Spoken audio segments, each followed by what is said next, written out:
Earlier today, I held a poll asking which series you guys wanted to see another installment of, and it was close. Real damn close race, but here's the results. If you guys want to participate in these polls, you should probably subscribe to my channel. I use the community tab a lot.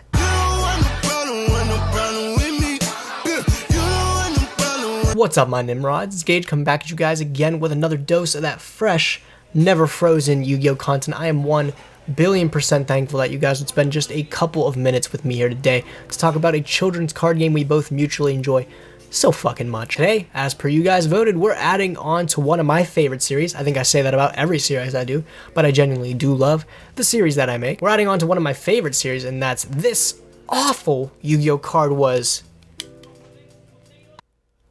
good? In this series, I like to take a trip back into the time machine and take a look at a card that in a vacuum is just straight garbage, like extreme trash, but somehow, some way found a way to be playable in a format.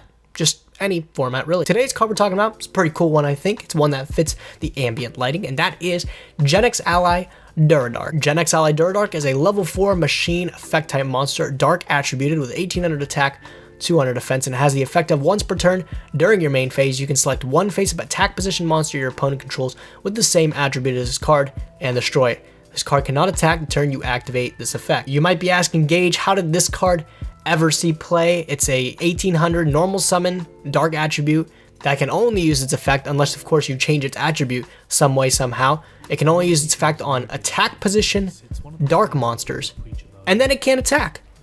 This sounds like garbage, and you know what? You're right, and it's going to sound a lot more crazy when I tell you that this card actually saw play in one of the most powerful formats of all time in Yu-Gi-Oh history, and that's none other than Dragon Roller format, when Dragon Rollers were at their full power. Gage, what are you talking about? Genex Ally Duradark was giving people the ham slamwich in one of the most powerful formats of all time? What?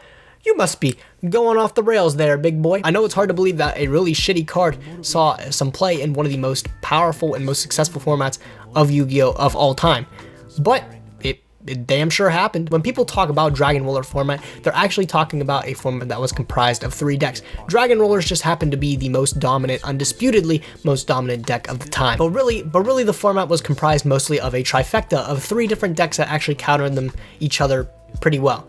Except for Dragon Wars, which always just happened to reign at least a little bit above average from a 50-50 kind of standpoint. The 3 decks that comprised that format was the quintessential Dragon Ruler and Spellbook matchup, but also Evilswarms was a deck that managed to weasel their way in there. Evilswarm is a deck that focuses around bringing around archetype specific monsters that happen to be level 4 darks, but they bring out one guy called Evilswarm Ophion, which is their rank 4 Xyz boss monster. And Evilswarm Ophion is definitely a really well designed, a really powerful card. It's a card that has 2550 attack, and it reads something along the lines of your opponent cannot special summon monsters level 5 or higher. It also has a second effect where you can detach an XYZ material to search an Evilswarm spell or trap from your deck and add it to your hand.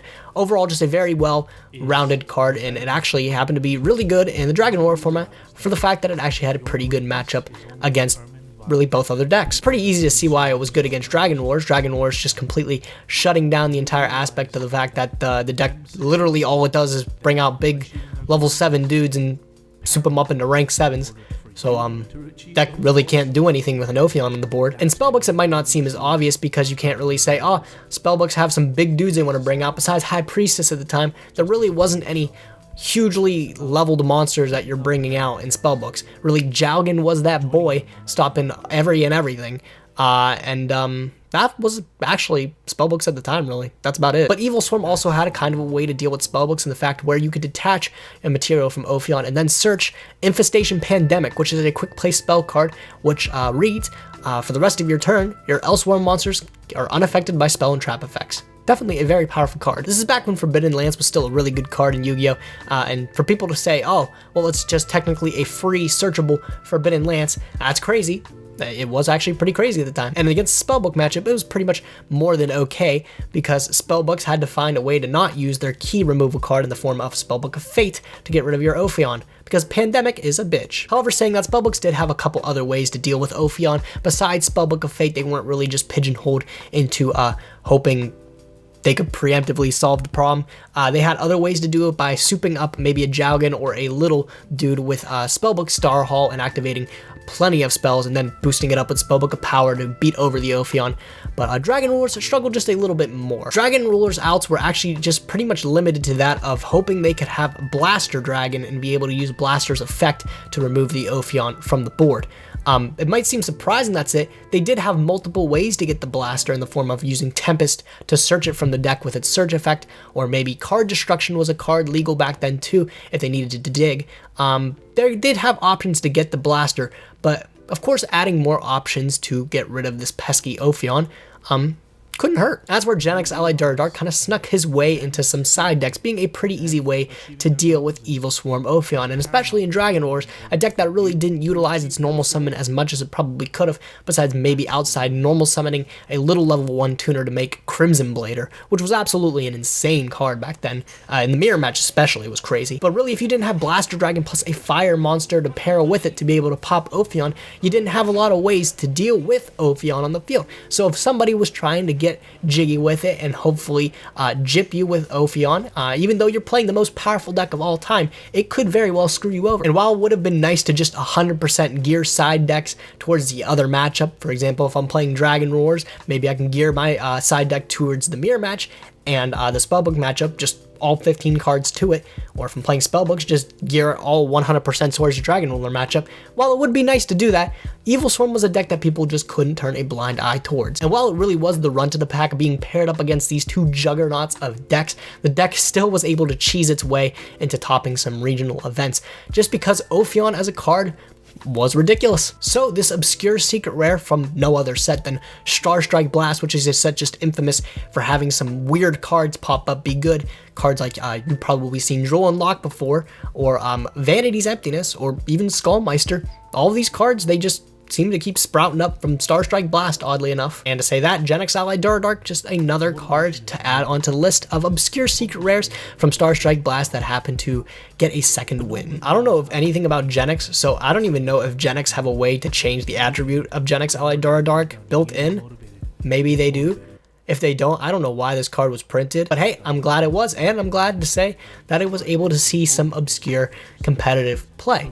But let me know what you guys think of Genex Allied Duradark. Do you think Genex is just a deck that's designated to always being not played in their own deck? Genex Allied Birdman was caught in the crossfire for being good in other decks.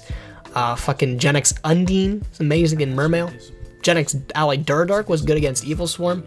But Genex, that archetype's trash, dude. Side note, if you want to argue that your Genex deck is absolutely amazing, please do save the time and don't even bother.